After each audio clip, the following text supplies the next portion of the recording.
God damn it!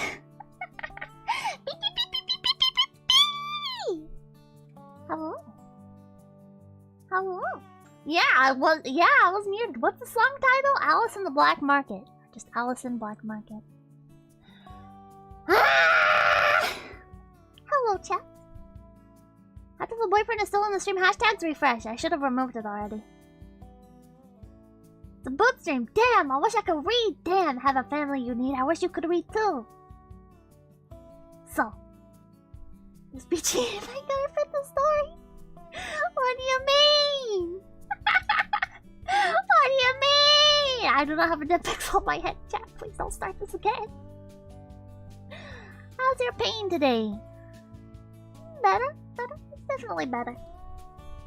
It's not as bad as yesterday. Things are looking up. I got cucked by internet. For those of you who don't know, I'm trying to find a new place to move to, and had everything lined up. Everything was working out really great with this one little borough that I wanted to move into. And yeah, the internet plans out there were complete dog shit. Yeah, experts think things are becoming a big pee-pee. The fucking internet plans out there were just complete dog shit. Like, you think my stream quality is bad now? Oh man! Oh man! You would love that. You would have loved that. Stream on dial-up. Literally, my options were like either I get really shitty internet setup, or I do pretty decent satellite internet. And for those of you who don't know, satellite internet is dog shit. So, revert to being VTuber. Tempting. Nah, I'm kidding. Ah, man. Oh, man. Move back to society and get fiber internet, man.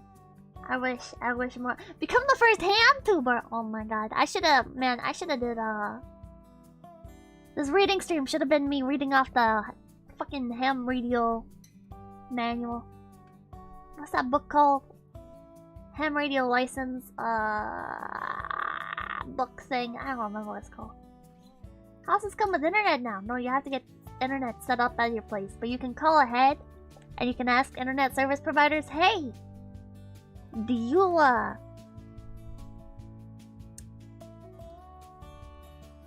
you provide service out here, and if so, what plans do you offer? And then they'll be like, yeah, we offer dog shit plan number A, which comes with a house phone you'll literally never use, and also it's gonna be like $50 per internet that just barely fucking works. Or we also have plan B. We package that with cable television, which is that shit that came before like Netflix and other streaming services. You know that stuff where you turn it on and there's literally never anything good on it? It's kind of just a waste of fucking money. Especially in the age of Roku sticks. You want that? Do you want that plan? Your internet's still gonna be dog shit, but now you have another useless service you're never gonna use. You want that? Does that sound good to you? No, it does not sound good to me. Yeah, well, boomers watch. Just 70% ads, yeah. Chat, the thing that fucking kills me. Yeah, it sounds like Comcast. The thing that fucking kills me is that it's like, yeah, I'm gonna pay money to watch television so you can make it 75% advertisement. I'm gonna pay money to watch primarily advertisements. That sounds wonderful. I would love to do that. When I could spend like fucking $15 on a Netflix subscription. I don't even watch Netflix! I don't even watch TV shows! I don't care! I just watch YouTube! VTubers have become like my primary source of entertainment. Who the fuck even watches TV shows anymore? Not me. Man, okay. Today... Same based facts, cutest rabbit simp. Oh, hello, I'm Theo. I went over my Comcast data limit so many times. Oof. My mom. Smart. Veneticus. You know, listen, Veneticus. We don't talk about that. Officer, that was not a joke. I am a menace to society in Minecraft. Oh, TV is dead and dumb. Pippa's tangents is what's what. Ads? More like AIDS. Nice job, Killer King. Okay, anyways, I'm gonna start here. This is not a terribly long story. For those of you who click on it, it is only 10 pages. It's very short. I'm dying! Anyways. Anime girl doesn't watch anime. No, because you know what? Most anime fucking sucks. I said it. I said it, chat. Okay, I went on to... Okay, chat, there's this website. It's called YouTube. And sometimes people upload hit shows to YouTube completely illegally. You've never heard of them. They're very obscure, but they're sometimes people upload stuff to this website called, yeah, actually not YouTube, it's called Tubu. And people will upload stuff like hold on, let me find these titles again. It's fucking hilarious. Hold on. Hold on, give me 1 second. People will upload hit shows like Adventure into a Fantasy World, episode 1 through 10. Start a life in a new world with special powers. Reincarnated assassin. You know, hit shows. Hit shows like that. You've never heard of them. You've never heard of them. And they'll upload them to this website called Tubu. Supernatural Academy. You know, just some shows like that. Watch Legends of the Galactic Heroes. It's based. I will check it out. The Rise of Dragon Lord. Anime Research Club. Easy Life Mode.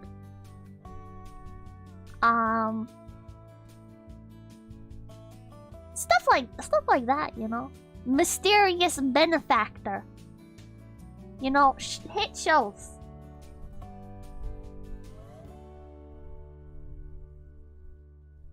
And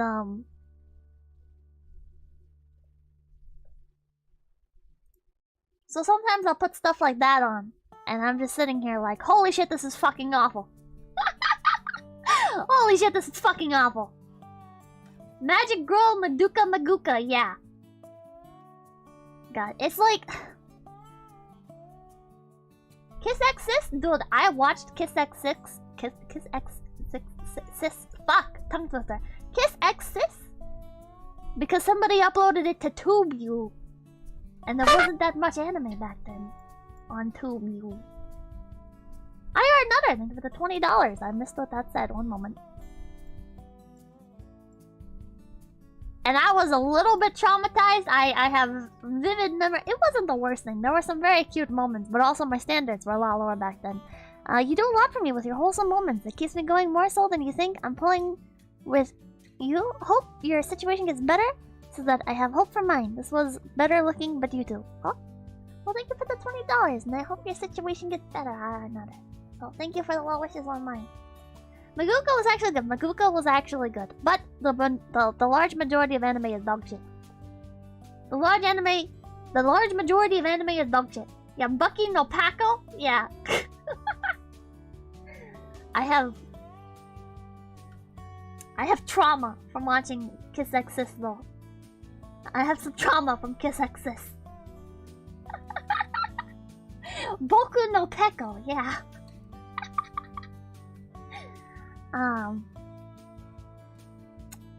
Yeah.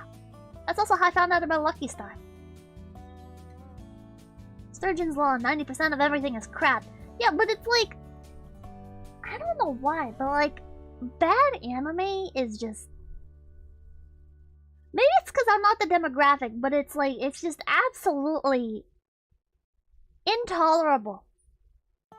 It's like, bad anime is literally so boring and bad that I would just have I would rather have silence.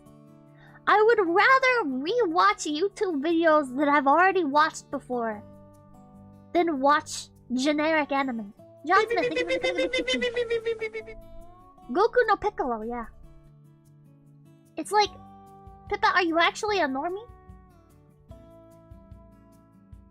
I mean, I like anime, so I don't know if fucking normies like anime. Normies love anime now. You got, dude, I used to see people walking around with Attack on Titan merch, just randomly. Anime is mainstream now.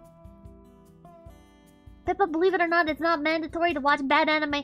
But it's like, you just try to find something that's good, and you're just like, fuck, is everything in this genre bad? Do I just have to wait? Do I just have to fucking wait for other people to like something, and then I'll check out the stuff that other people like, and then just leave it at that? Because fucking bad anime is just so bad, and most of it's bad! Oh, man. Chat, you know what I miss? Manga is more tolerable in that regard. Dude, bad manga is so much more tolerable than bad anime, and I don't know why.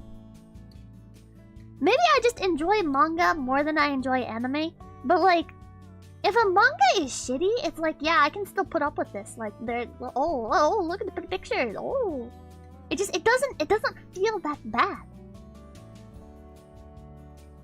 But then, like, you watch anime, and it's like,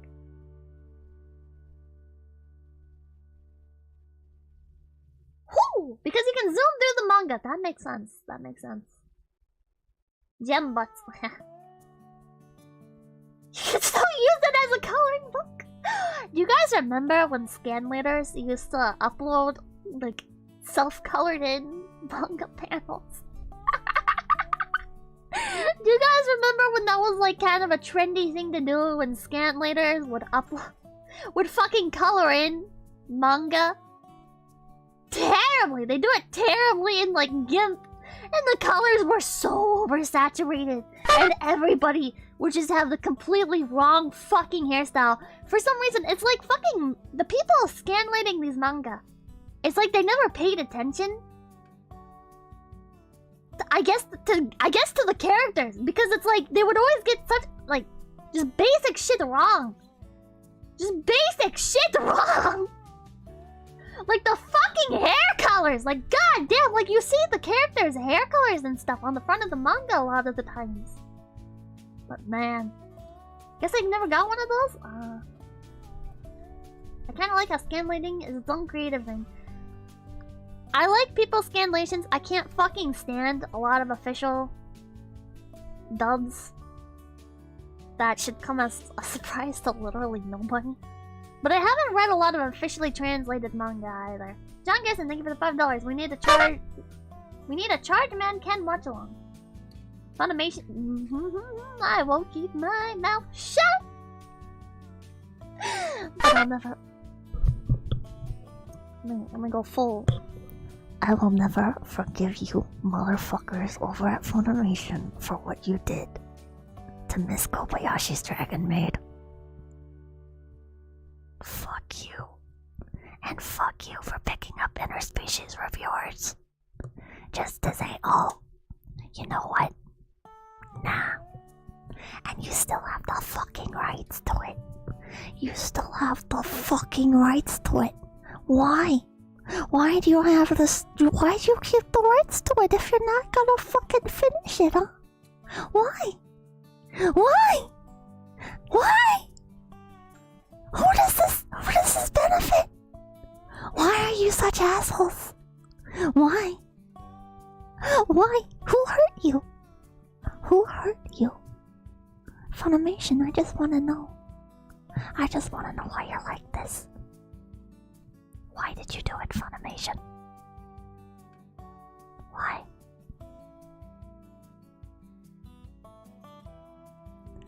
True maniacal foreigner. Anyway.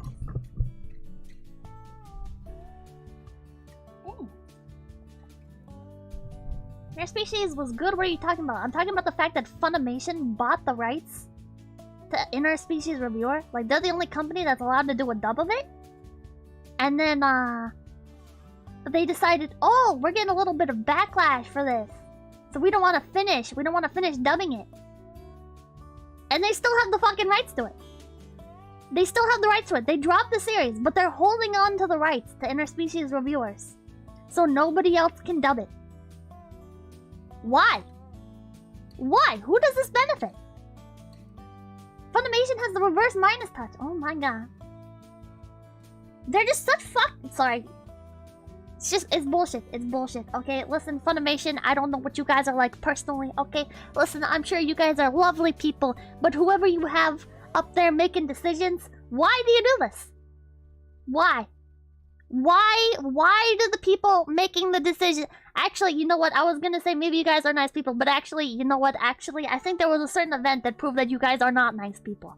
I think there was a certain event involving a certain person where we learned that no, Funimation, you are just a bunch of fucking assholes. So you know what? Never mind.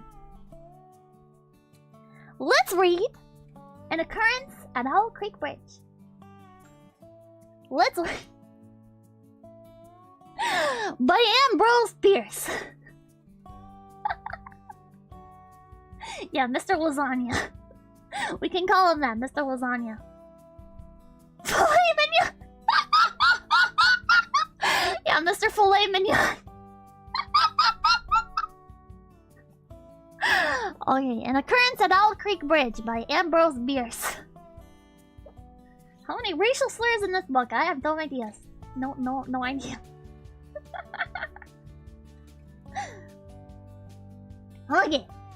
Okay. Mr. Mañana. Okay, yeah, plausible deniability. Is this split up into chapters? I'm not sure. It is split up into chapters. Okay, so after every chapter, if there are any super chats, I will catch up with super chats and I'll also ask you guys what you think. So,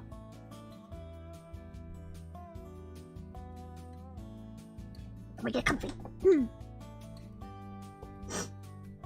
Another, I'm not touching that one. Thank you for the $5 though.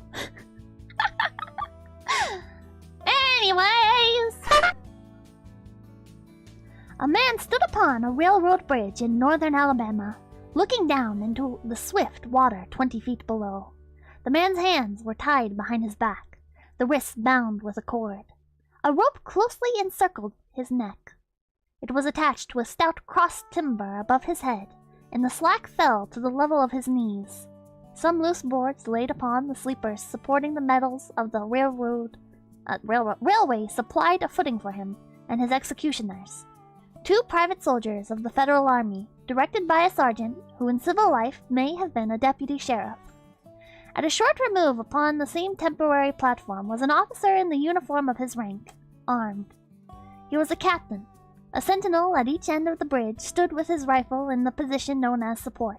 That is to say, vertical in front of the left shoulder, the hammer resting on the forearm, thrown straight across the chest. A formal and unnatural position, enforcing an erect carriage of the body. It did not appear to be the duty of these 2 men to know what was occurring at the center of the bridge. They merely blockaded the 2 ends of the foot planking that traversed it. Beyond one of the sentinels, nobody was in sight. The railroad ran straight away into a forest for 100 yards, then, curving, was lost to view. Doubtless there was an outposter farther along. The other bank of the stream was open ground, a gentle acclivity topped with a stockade of vertical tree trunks, loopholed for rifles, with a single embrasure through which protruded the muzzle of a brass cannon commanding the bridge. Midway of the slope between the bridge and fort were the spectators. A single company of infantry in line, at parade rest, the butts of their rifles on the ground, the barrels inclining slightly backward against the right shoulder, the hands crossed upon the stock. A lieutenant stood at the right of the line, the point of his sword upon the ground, his left hand resting upon his right, accepting the group of 4 at the center of the bridge. Not a man moved. The company faced the bridge, staring stonily, motionless. The sentinels, facing the banks of the stream, might have been statues to adorn the bridge. The captain stood with folded arms, silent, observing the work of his subordinates, but making no sign. Death is a dignitary who, when he comes announced, is to be received with formal manifestations of respect, even by those most familiar with him. In the code of military etiquette, silence and fixity are forms of deference. The man who was engaged in being hanged was apparently about 35 years of age. He was a civilian, if one might judge from his habit, which was that of a planter. His features were good: a straight nose, firm mouth, broad forehead, from which his long dark hair was combed straight back, falling behind his ears to the collar of his well-fitting frock coat. He wore a mustache and pointed beard, but no whiskers. His eyes were large and dark gray, and had a kindly expression which one would hardly have expected him in one whose neck was in hemp. Evidently, this was no vulgar assassin. The liberal military code makes provision for hanging many kinds of persons, and gentlemen are not excluded. The preparations being complete, the two private soldiers stepped aside and each drew away the plank upon which he had been standing. The sergeant turned to the captain, saluted, and placed himself immediately behind that officer, who in turn moved apart one pace. These movements left the condemned man and the sergeant standing on the two ends of the same plank, which spanned 3 of the cross ties of the bridge. The end upon which the civilian stood almost, but not quite, reached a 4th. This plank had been held in place by the weight of the captain. It was now held by that of the sergeant. At a signal from the former, the latter would step aside. The plank would tilt and the condemned man go down between the two ties. The arrangement commended itself to his judgment as simple and effective. His face had not been covered, nor his eyes bandaged. He looked a moment at his unsteadfast footing, then let his gaze wander to the swirling water of the stream racing madly beneath his feet. A piece of dancing driftwood caught his attention, and his eyes followed it down the current. How slowly it appeared to move! What a sluggish stream! He closed his eyes in order to fix his last thoughts upon his wife and children. The water touched to gold by the early sun. The brooding mists under the planks at some distance down the stream. The fort, the soldiers, the piece of drift, all had distracted him, and now he became conscious of a new disturbance. Striking through the thought of his dear ones was a sound which he could neither ignore nor understand. A sharp, distinct metallic percussion, like the stroke of a blacksmith's hammer upon the anvil. It had the same ringing quality. He wondered what it was, and whether immeasurably distant or nearby. It seemed both. Its recurrence was regular, but as slow as the tolling of a death knell. He awaited each new stroke with impatience and, he knew not why, apprehension. The intervals of silence grew progressively longer. The days became maddening. With their greater infrequency, the sounds increased in strength and sharpness. They hurt his ear like the thrust of a knife. He feared he would shriek. What he heard was the ticking of his watch. He unclosed his eyes and saw again the water below him.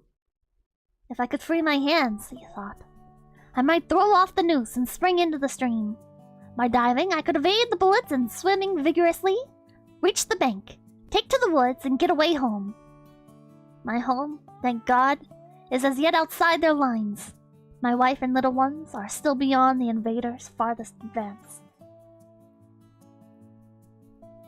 As these thoughts, which have here to be set down in words, were flashed into the doomed man's brain rather than evolved from it, the captain nodded to the sergeant. The sergeant stepped aside. Peyton Farquhar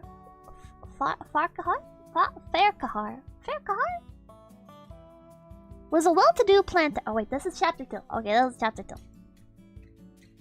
Is the background music too much? Should I turn off the background music? Farquhar. Should I turn off the background music? Farquhar. How do you spell that? 𝐹𝐴HRQUHAR. BGM is fine. Yes, please. No. Fair choir? Is the BG? Okay. Turn it down just a bit. I'll turn it down a bit. By changing the BGM to a more fitting one? Very mixed responses. Oh yeah. Farquhar! Shut up, chat. Peyton Faircahar was a well-to-do planter of an old, highly respected Alabama family. Being a slave owner and, like other slave owners, a politician, he was naturally an original secessionist and ardently devoted to the Southern cause. Circumstances of an imperious nature, which it is unnecessary to relate here, had prevented him from taking service with the gallant army which had fought the disastrous campaigns ending with the fall of Corinth.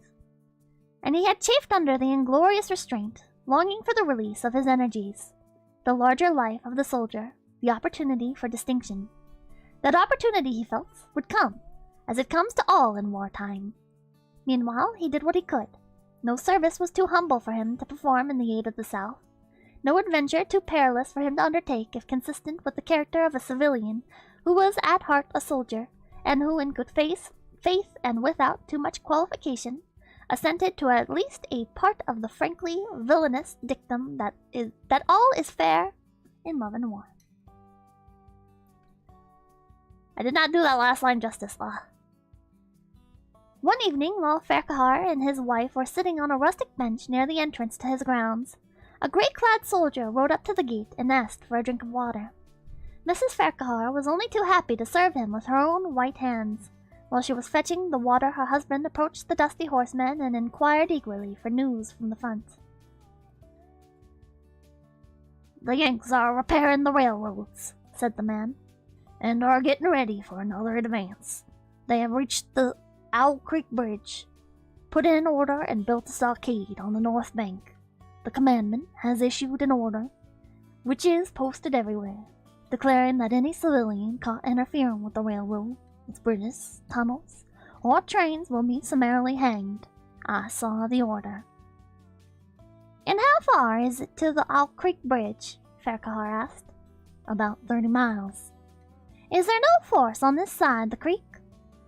"Only a picket post half a mile out, on the railroad, and a single sentinel at this end of the bridge."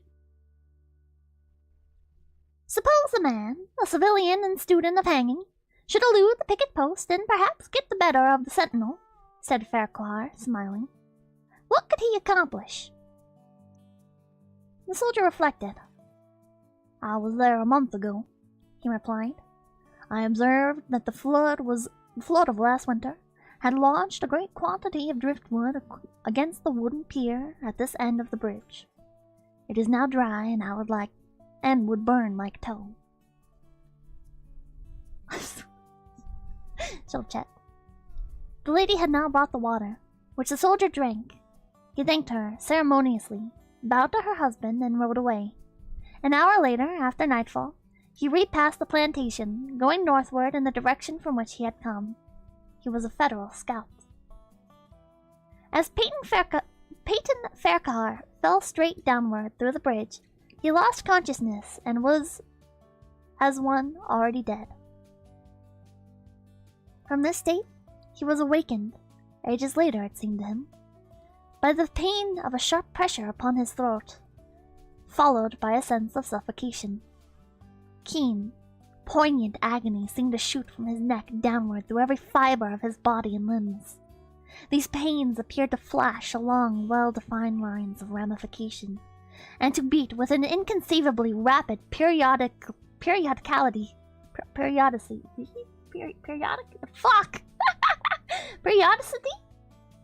What a strange word. They seemed like streams of pulsating fire heating him to an intolerable temperature.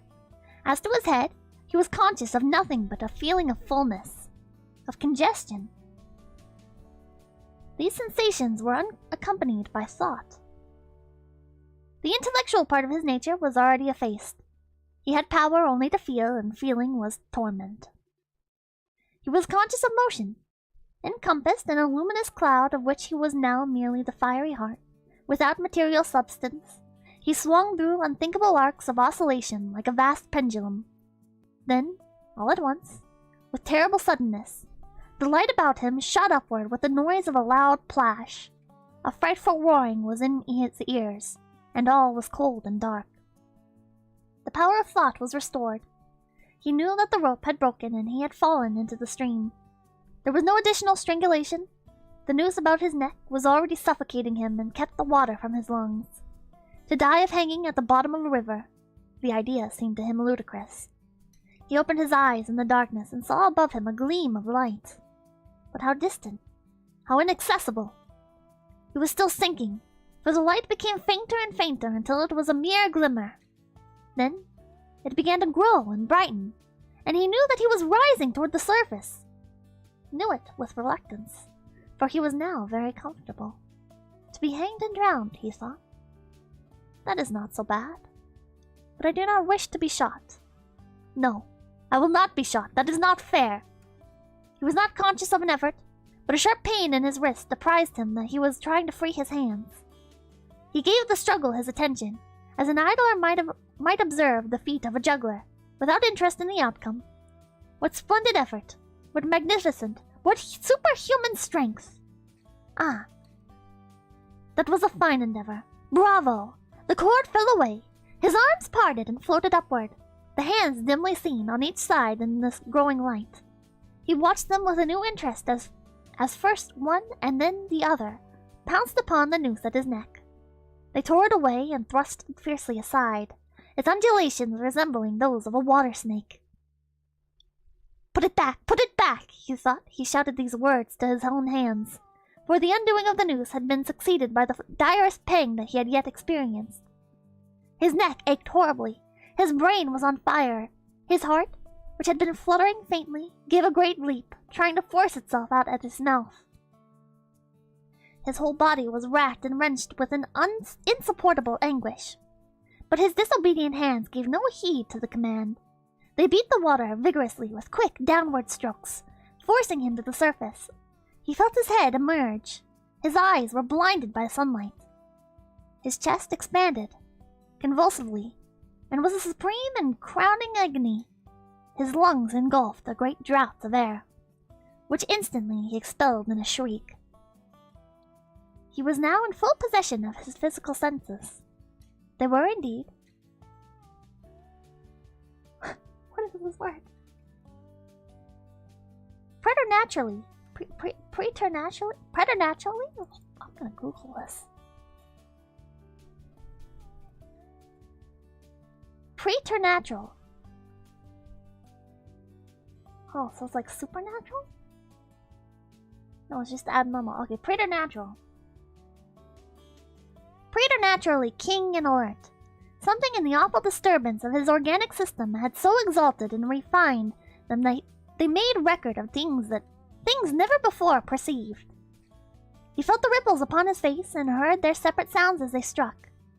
He looked at the forest on the bank of the stream, saw the individual trees, the leaves, and the veining of each leaf.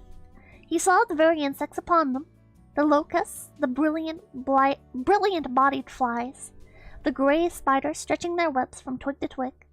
He noted the prismatic colors in all the dewdrops upon a million blades of grass, the humming of the gnats that danced above the eddies of the stream, the beating of dragonflies' wings, the strokes of the water spiders' legs, like oars which had lifted their boat.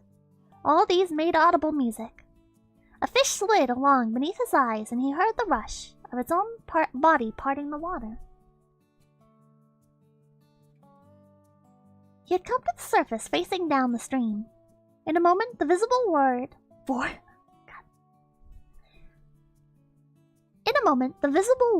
seemed to wheel slowly around him, himself the pivotal point, and he saw the bridge, the fort, the soldiers upon the bridge, the captain, the sergeant, the two privates, his executioners. They were in silhouette against the blue sky. They shouted and gesticulated, pointing at him. The captain had drawn his pistol but did not fire. The others were unarmed. Their movements were grotesque and horrible, their forms gigantic. Suddenly he heard a sharp report, and something struck the water smartly within a few inches of his head, spattering his face with spray. he heard a second report, and saw one of the sentinels with his rifle at his shoulder. A light cloud of blue smoke rising from the muzzle.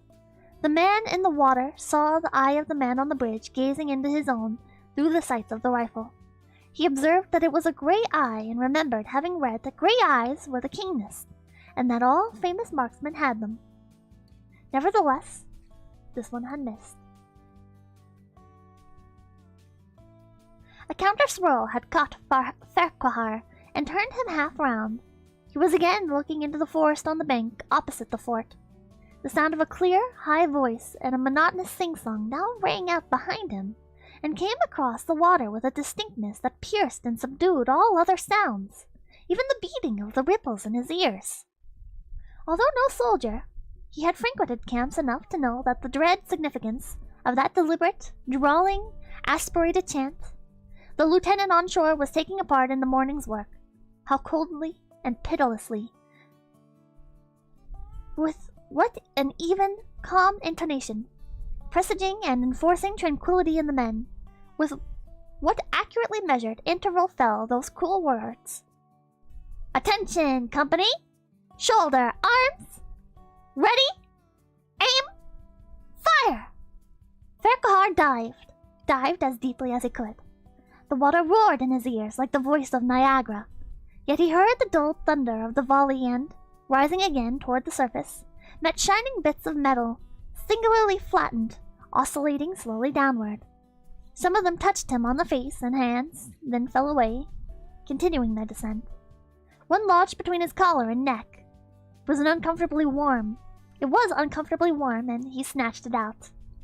As he rose to the surface, gasping for breath, he saw that he had been a long time underwater. He was perceptibly farther downstream, nearer to safety. The soldiers had almost finished reloading. The metal ramrods flashed all at once in the sunshine as they were drawn from the barrels, turned in the air, and thrust into their sockets. The two sentinels fired again, independently and ineffectually. The hunted man saw all this over his shoulder. He was now swimming vigorously with the current. His brain was as energetic as his arms and legs. He thought with the rapidity of lightning. The officer, he reasoned, will not make that martinet's error a second time. It is as easy to dodge a volley as a single shot. He has probably already given the command to fire at will. God help me, I cannot dodge them all. An appalling flash within 2... God, that spooked me. An appalling flash within 2 yards of him was followed by a loud rushing sound. Diminuendo?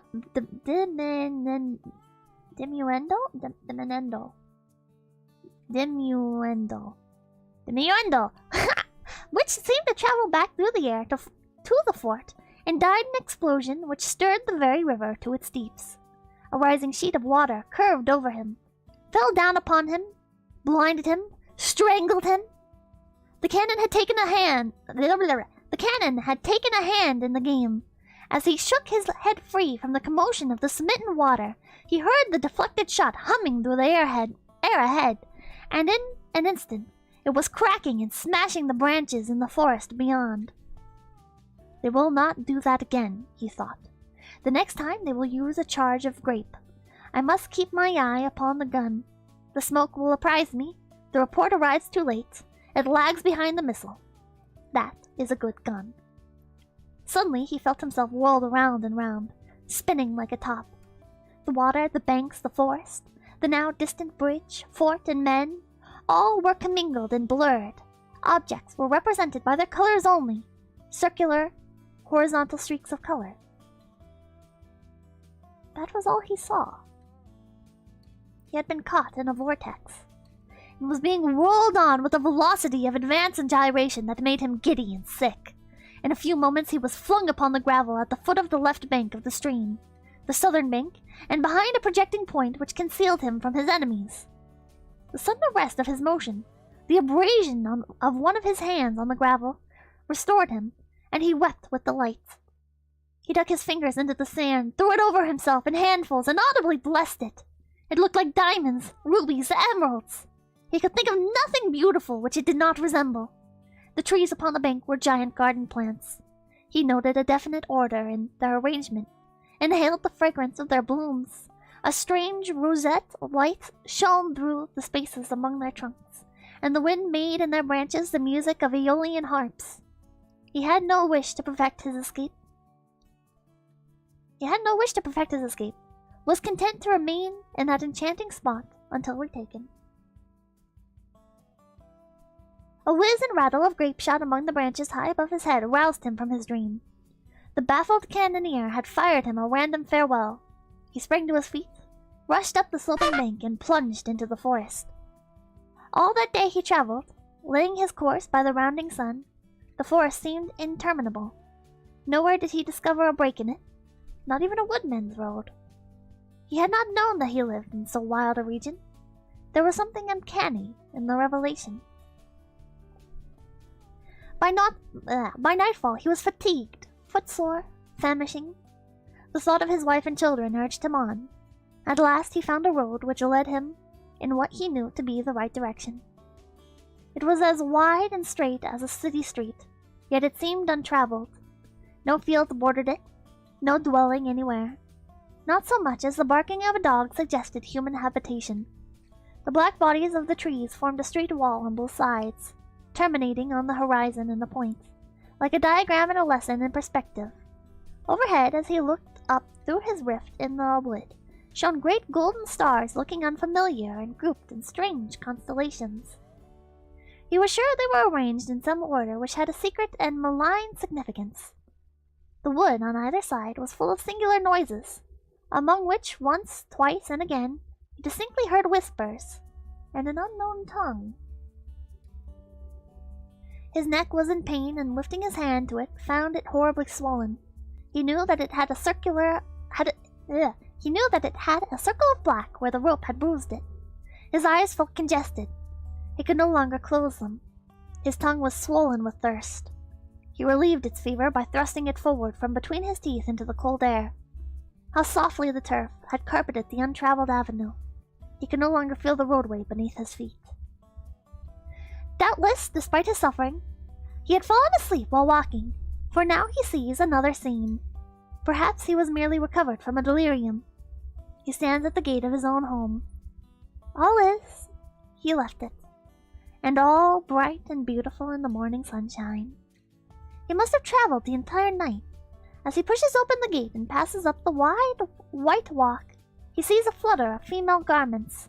His wife, looking fresh and cool and sweet, steps down from the veranda to meet him. At the bottom of the steps she stands waiting, with a smile of ineffable joy, an attitude of matchless grace and dignity. Ah, how beautiful she is! He springs forward with extended arms. As he is about to clasp her, he feels a stunning blow upon the back of his neck. A blinding white light blazes all about him with a sound like the shock of a cannon. Then all is darkness and silence. Peyton Farquhar was dead. His body, with a broken neck, swung gently from side to side, beneath the timbers of the Owl Creek Bridge.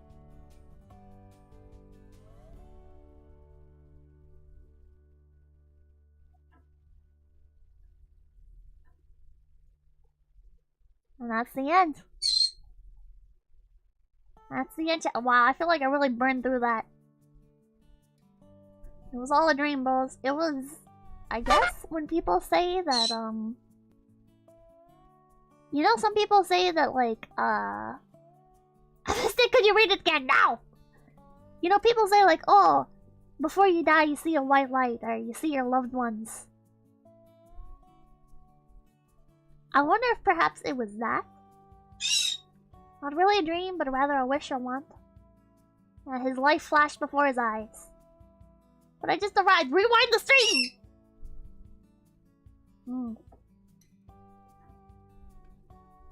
So, to my understanding... So this guy was a Confederate, and he was trying to support the Confederate Army. And... they were building the bridge? Or there was allegedly a bridge being built. and a member of the union came and tricked him into trying to receive help? Is this what happened? A member of the union came down and tricked him? And had him executed? Oh, the union was rebuilding the bridge.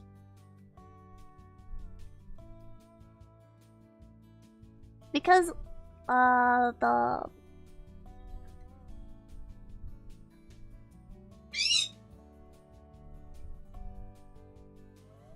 agent guy I observed that the flood of last winter had lodged a great quantity of driftwood against the wooden pier at this end of the bridge. It is now dry and would burn like tow.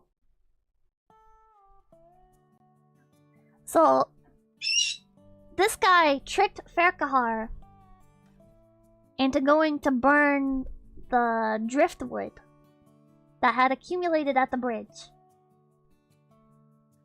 Wasn't it a misunderstanding? Well, they said that the guy was a federal scout.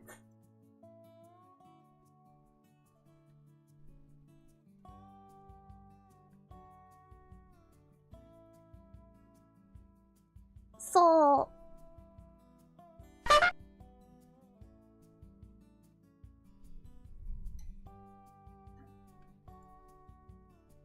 Was it just he was lied to?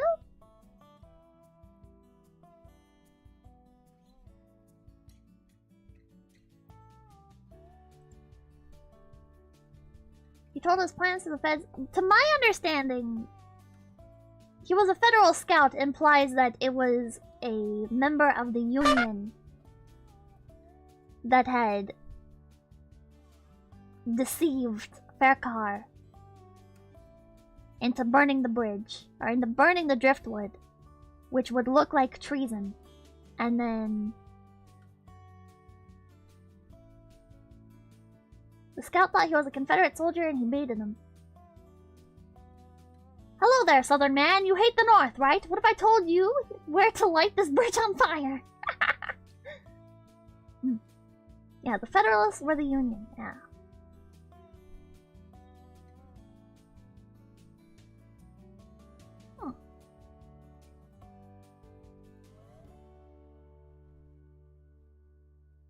Man! He was easily tricked, it seems. I mean, how do you really know back then, you know? Although doing something like that, I would not, I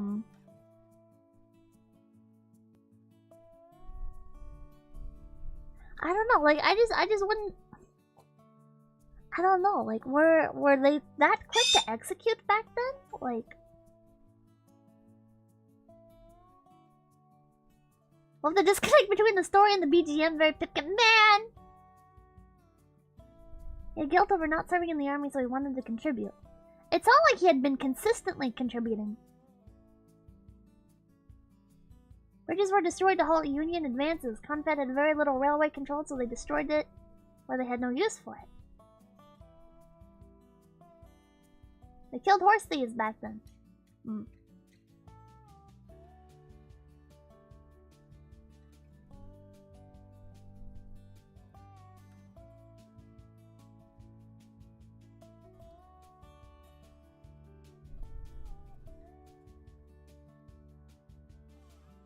Wait.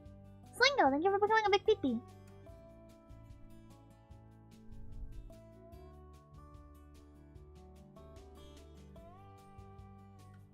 Wait, I am confused. Okay, I am confused. He was executed by the Union. But this guy supported the Southerner cause?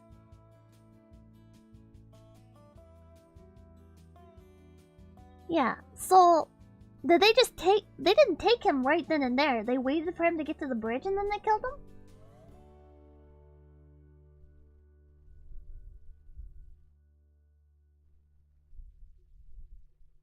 What was the point of that, I wonder? Like, they could have just went... Oh, they needed pretense. Ah. I'm surprised they needed pretense. I mean, couldn't they have just gone to his house and killed him and said, oh, well, he was putting up a fight? To have something on paper to kill him over.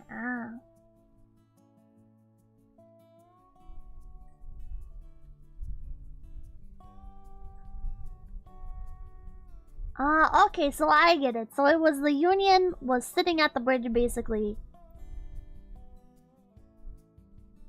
looking for a reason to kill this guy. Or they looked for a way to get this guy to come out there and get him killed.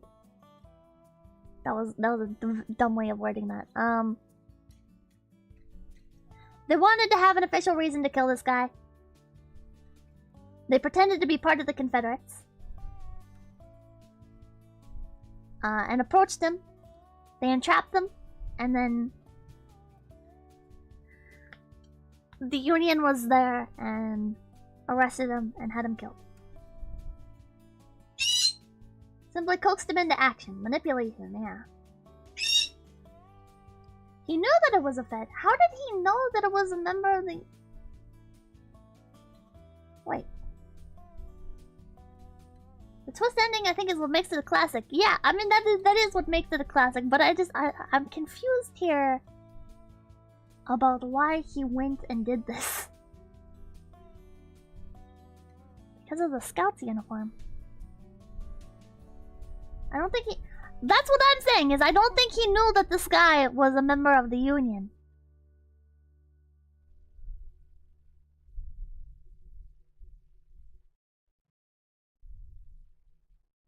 Reread the second part.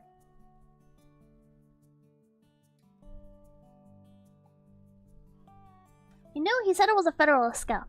No, the end part, like, towards the end of Chapter 2, it's like, yeah, the guy was a Federal Scout. He was a Federal Scout. But the guy did not know that. Nor did his wife.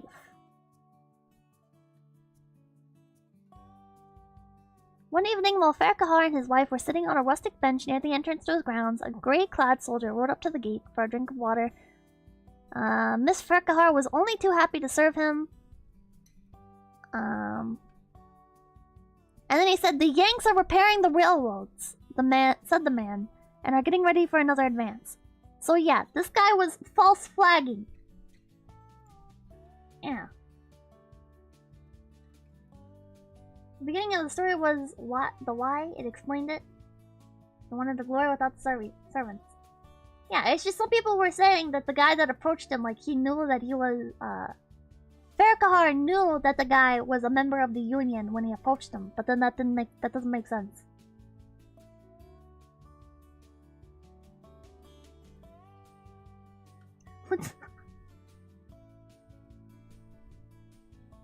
Fed's gonna Fed no matter what the time.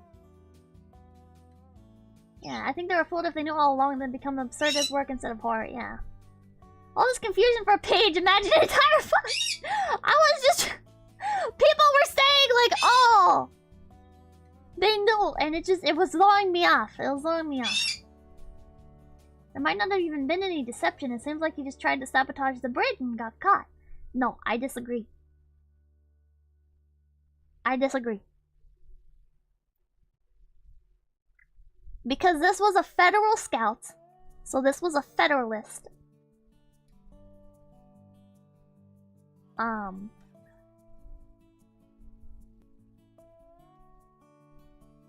This guy was a this guy was a member of the Union. This guy was a member of the Union. Dressed as a member of, dressed as a Confederate. He was just at the wrong place at the wrong time. No, he was not at the wrong place at the wrong time. He was intentionally murdered. He was intentionally murdered! Okay, I'm gonna catch up with Super Chats. Oh, look, I can look in the mirror. You're the man I'll send in a super on. Sorry? What? Well, thank you for becoming a big pee. He's a spy. He's a soy. Yeah, he's a soy spy, motherfucker. 30 Jim, thank you for the $2. Good choice of reading material. You got a nice reading voice. Almost no lisping. Shut the fuck up. There, but thank you. The Dirty Jim for the $2. Derek, thank you for the 333. Adapted into a short French film, which was then recut as a Twilight Zone episode. Maybe we should watch the Twilight Zone episode. Not right now, but... Andor, thank you for the $5. You read it better than my high school English class. Oh, well, thank you. Jill710, thank you for the 1337. Great job, Pippers. Always love your reading streams. I'm glad. Thank you, thank you. Papationary, thank you for the $1. Innuendo. And a lewd insinuation. Innuendo. No, it was the minuendo. It started with like a... I don't even know what that word is. Hold on, I'm gonna look it up.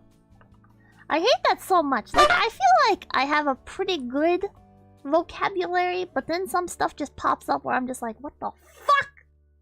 Turn off the light and they glow! Thank you, Brandon, for the $5. You gotta hit them with the horse-drawn carriage. Hit them with the train. Diminuendo. Diminuendo. That was really loud. Okay, so like crescendo. So instead of crescendo, it's diminuendo. But the opposite of crescendo is decrescendo. Decrescendo. What the fuck is this word? Is this just another... I don't know. Pippa is an ESL, her main language is Pippa Shistro.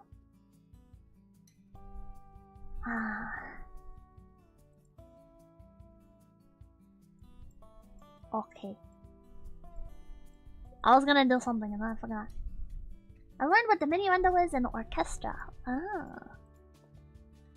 You gotta hit the glories with your steam-powered sub. Fortissimo. Dim dam innuendo. Some music terms are like words on the back of a medicine bottle. True. An Occurrence at Owl Creek Bridge. How long is like the Twilight Zone episode? 28 minutes. Is Twilight Zone public domain?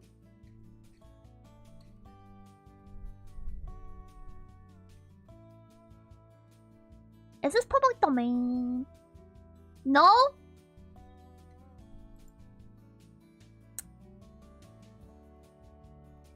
Not yet. No, they remade it? Risk it, risk it, risk it. It's owned by Paramount?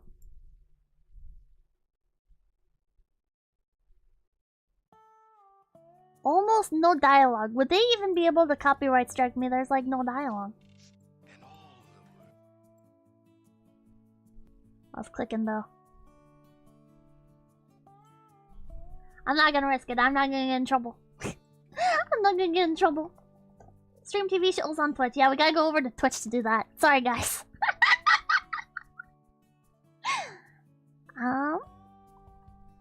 But yeah.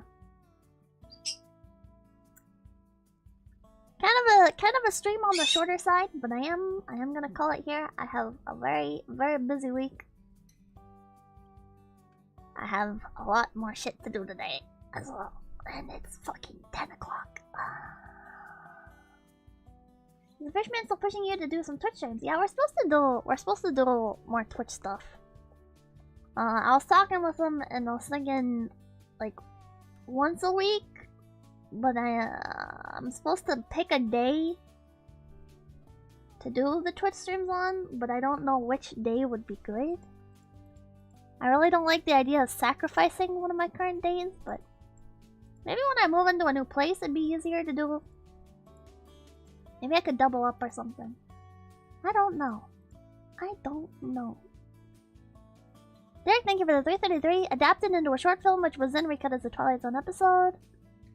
Wait, what super chats have done this? Scanlations, thank you for the $5. Think of anime these days like gacha games. They're all the same, just pick the one with the cutest waifus. That's fair. Iron Nutter, thank you for the $20. You do a lot for me with your whole... Wait, I already read that. John Smith, thank you for becoming a big pee. Brave SJ, thank you for the $2. Illiteracy is a serious issue. You have my support. What the fuck? Just steal a house, Pippa?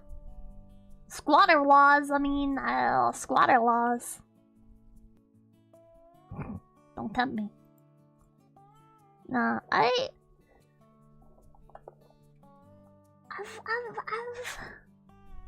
got some things. I've got some things lined up. Hopefully they go well. Hopefully they go well. Hopefully internet is not the fucking deciding factor in finding a new place. But it did knock out one of my options that I was completely ready to go on, so that was really annoying. We looked into tiny houses. That is a whole nother ballgame. That is a whole nother thing. Fingers crossed for you, Pippa. Oh, thank you. Good luck, Pippa. Thank you, thank you. Okay, I'm gonna read off some names and go back to harassing people. Yay! Pippa, read Technological Society and its future, please. Is that real? Technological Society and its... That's not fucking real. Fuck you. Oh my god. Oh, if you're looking for another Phase Connect stream to go to, you can go to phase-connect.com. You can go to phase-connect.com. And if you click schedule, you can see, oh my god, Leah's currently streaming. Leah's drawing the entire Gen 1 Pokedex from memory. Actually, I kind of want to go watch that, so I'm glad I'm ending. I'm gonna go watch Leah stream, and you should too. Hey, can I grab a link? I'm gonna grab a link. I'm very curious. I'm curious how she's gonna butcher some of my favorites. I'm gonna post a link to Leah. Please go check her out. She's very cute. Thank you for stopping by! No tangents today. I did go on a tangent at the beginning.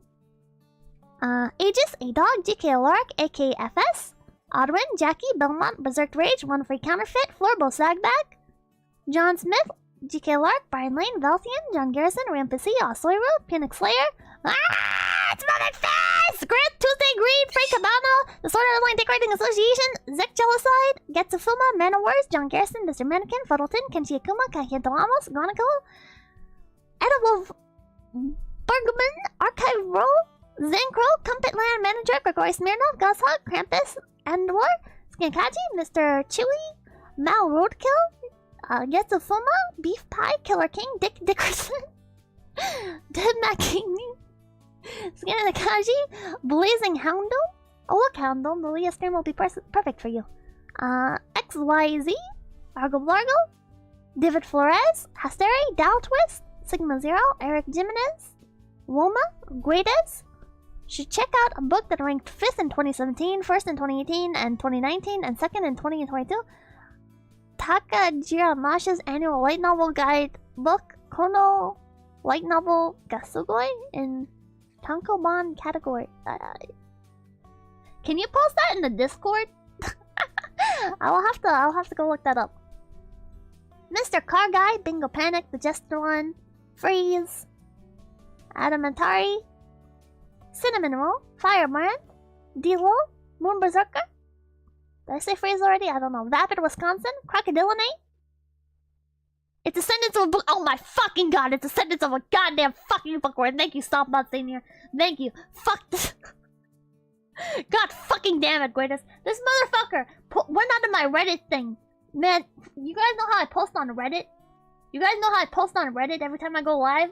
Fucking Guedes goes onto the fucking Reddit post and is like, oh my god, under a different username, under a different goddamn username, goes on the Reddit post. It's like, oh my god, you look like an amazing new up-and-coming streamer. Have you considered reading Ascendancy of a Bookworm? I'll fucking lose my mind, chat. I'll lose my mind. I know it was you, Guedes! Good night, chat. Good night. Oh, Ozone, Belmont, Dan Holson. Good night.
知らない顔して回る1秒もだって呼吸を止めて何も言